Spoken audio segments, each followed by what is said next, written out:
Shabbat Shalom. It's so nice to hear that. With joy and a little sadness, we put Passover 5781 behind us last week. We put away our Pesach dishes and reacquainted our palates with chametz.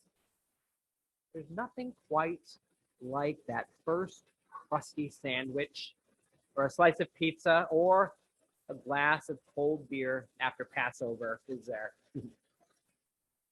However, if you still find yourself with a hankering for matzah cuisine, matzah brai, anyone? I can hook you up with a supply, and I am absolutely serious about that. Let me know if we can get you some more.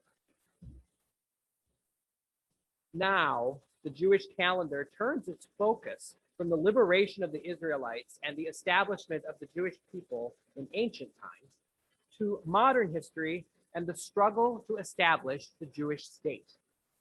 Next week are the twin holidays of Yom HaZikaron, Remembrance Day, and Yom HaAtzmaut, Independence Day.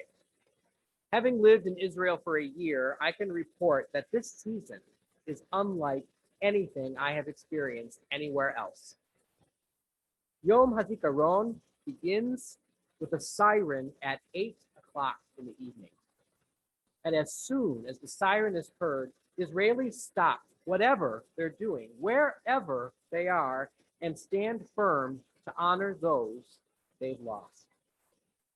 People driving on highways stop their cars in the middle of the road to get out and stand in remembrance. A whole office will stop working at 8 o'clock, and the family having dinner will stop eating in order to spend a minute in respectful silence. After the first siren, the state memorial ceremony begins at the Western Wall in the Old City of Jerusalem. The Prime Minister, the Minister of Defense, the Chief of the General Staff of the IDF, and the President take part in this ceremony. The next day, there's another 2-minute siren at 11 o'clock in the morning, and the same stopping wherever you are happens. This siren marks the beginning of private memorial ceremonies that take place in cemeteries or schools. And at night, the final ceremony is held at Mount Herzl National Cemetery. This ceremony ends Yom HaZikaron, and the country moves immediately into the joyous celebration of Yom HaAtzmaut, Independence Day, which is quite a party. The logic of pairing these two holidays, which in the US are separated by several weeks, makes sense in Israel. The armed struggle for Israeli independence in 1948 happened in the days before and after the day in which David Ben-Gurion declared the sovereignty of the Jewish state. The state of Israel wouldn't be able to celebrate its existence if it weren't for those who gave their lives for it. Israelis would not be able to have one of those days without the other. As Jews in diaspora, we honor their memory and everything they fought for, so that today we can all rejoice in the creation of an independent Jewish state. However, before we come to either of these Jewish holidays, we commemorate, as we did yesterday, Yom HaShoah. We remember the Holocaust. Yesterday, we weren't able to come together as an entire community, as is our custom. But in an example of Jewish perseverance combined with pandemic ingenuity and a little chutzpah, the Jewish Federation of Fort Wayne, in cooperation with the Temple and Heartland Sings, presented the annual Yom HaShoah commemoration in a beautifully produced video that was broadcast to the community last evening and remains available on YouTube. Our human experience, and our Jewish experience too, revolves around a cycle that begins with life, experiences death, and continues with life again. This is our lived experience, and it is also the basis of this week's Torah portion, Shmini, from Leviticus. The Parashat begins with Aaron and his sons following Moses' instructions for offering sacrifices to God. From the Parashat, Moses and Aaron then went inside the tent of meeting. When they came out, they blessed the people, and the presence of the Eternal appeared to all the people. Fire came forth from before the Eternal and consumed the burnt offering and the fat parts on the altar. And all the people saw and shouted and fell on their faces. And after this intense exercise of life, of the Brit, in relationship with God, this. Now Aaron's sons Nadab and Abihu each took his fire pan, put fire in it, and laid incense on it.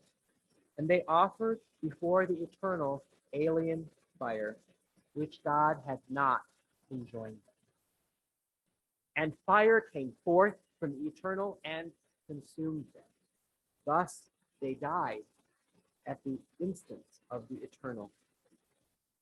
And Aaron was silent.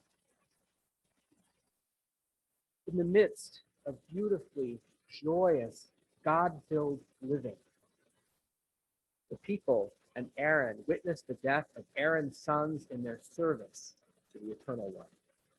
Deaths that have vexed sages and all readers of Torah for ages, for they were without a clear, definitive meaning. At least not one that can be agreed upon. Vatetse esh milfnei Adonai v'tochal otam, and fire came forth from the Eternal and consumed them. This text is particularly troubling for us this week because the literal meaning for the word Holocaust is consumption by fire. As we have just yesterday engaged in deep reflection of the memory of the Holocaust, I will leave that there because I am also drawn to the poignant moment that follows. Vayidom Aharon, and Aaron was. Aaron not only lost his two beloved sons to premature deaths, he not only witnessed their horrific demise, but he saw the divine origin of the fire that consumed them. Aaron was experiencing bereavement and trauma, of that there is no question. But he also witnessed the actions of an all-powerful God. Was he feeling betrayed? Angry? Afraid? Torah is silent on those questions because all that is recorded is Aaron's silence. What a profoundly human reaction. The silence of Holocaust survivors is a well understood phenomenon. And I'd like to share the story of one of them. A young Italian Jewish girl named Liliana Cedre was just 13 years old when she was taken from her home and transported to Auschwitz. On arrival, she was immediately separated from her father and she never saw him again. Cedre spent almost 2 years in the Nazi death camp between 1943 and 1945, during which time she survived 3 selections when guards decided who would live and who would die. As Soviet troops approached, Cedre was forced to walk to a second camp at Ravensbrück on a death march during which many died. She was later taken to another camp, Malchow, which the Red Army finally liberated on May 1st, 1945. Of 776 Italian children under 14 that were sent to Auschwitz, she was one of only 35 survivors. After she returned home to Italy, she struggled to talk about what had happened to her. She said, "It was very difficult to find the right words to describe what we went through. It is almost impossible for those who had not experienced and suffered what we had to understand the differences between us and them coming back to a normal life." She continued, "I was a silly teenager. I was just 15 years old when I got back, and I found my old friends and what was left of my family. I was so different to them. I decided that silence was the best choice. Heavy silence. It was not easy, but it was better than talking about it and not being understood." Cedre kept her silence until the 1990s, when she finally found the words to talk about what she went through. And in the years since, she has spoken at numerous conferences, participated in documentaries, and written memoirs about her experience at Auschwitz. Liliana Cedre's silence helps you to understand Aaron's silence in the wake of horror and the trauma it leaves behind. But we do not have to be a Holocaust survivor to understand the need for silence in bereavement. When we visit a Shiva house to comfort those who are mourning the loss of a loved one, it is our custom, in fact, it is a commandment, to be with the mourner in silence until they are ready to speak. If they choose to say nothing at all, we are commanded to be with them in their silence. Parashat Shmini begins with life and continues with death, and it concludes with the commandments of kashrut, describing the Jewish way of eating. Is there anything else more associated with daily life than eating? This Torah portion presents in a microcosm the cycle of life. As we see this cycle reflected in the Jewish national holidays, we can connect ourselves to Torah. As Rabbi Josh Weinberg teaches, in Israel, the Shabbat between Yom HaShoah, Yom HaZikaron, and Yom HaAtzmaut is called Shabbat Tekumah, Shabbat of Revival.